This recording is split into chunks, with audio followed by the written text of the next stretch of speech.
Shalom. ഒരു വേദഭാഗം ഇങ്ങനെ പറയുന്നു. ഫിലിപ്പിയർക്കെഴുതിയ ലേഖനം 1-ാം അധ്യായം അതിൻ്റെ 4-ാം വാക്യം.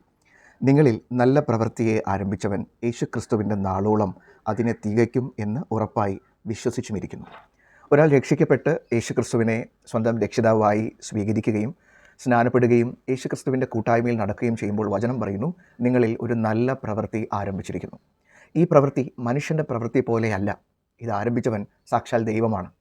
ഒരുവൻ്റെ ആത്മീക ജീവിതത്തെ പണിയുന്നതും അവനെ വചനത്താൽ ഉറപ്പിക്കുന്നതും പ്രത്യാശ, വിശ്വാസം, സ്നേഹം മുതലായ ആത്മീക സത്യങ്ങളും ആത്മീക ഫലങ്ങളും ഒരുവനിൽ നിറയ്ക്കുന്നതും കർത്താവ് തന്നെയാണ്.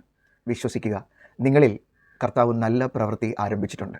അത് യേശുക്രിസ്തു വെളിപ്പെട്ടു വരുന്ന നാളോളം നിങ്ങളിൽ അത് തികയ്ക്കാൻ അവൻ ഗ്യാരണ്ടീഡാണ്.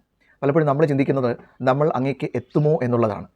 പ്രാർത്ഥിക്കുന്ന ഒരാഴ്ച, വചനവായന നന്നായി നടക്കുന്ന ഒരാഴ്ച നമ്മൾ ആത്മീക സന്തോഷം അനുഭവിക്കുകയും പിന്നീട് നമ്മൾ പല കാരണങ്ങളാൽ ഡിസ്ട്രാക്റ്റഡ് ആകുകയും ചെയ്യും. അവിടെ നമ്മൾ ആശങ്കപ്പെടും, അയ്യോ എനിക്ക് കർത്താവിനെ കൂടുതൽ അറിയാൻ കഴിയുമോ, കർത്താവിൻ്റെ സാന്നിധ്യത്തിൽ കൂടുതൽ ഇരിക്കാൻ കഴിയുമോ?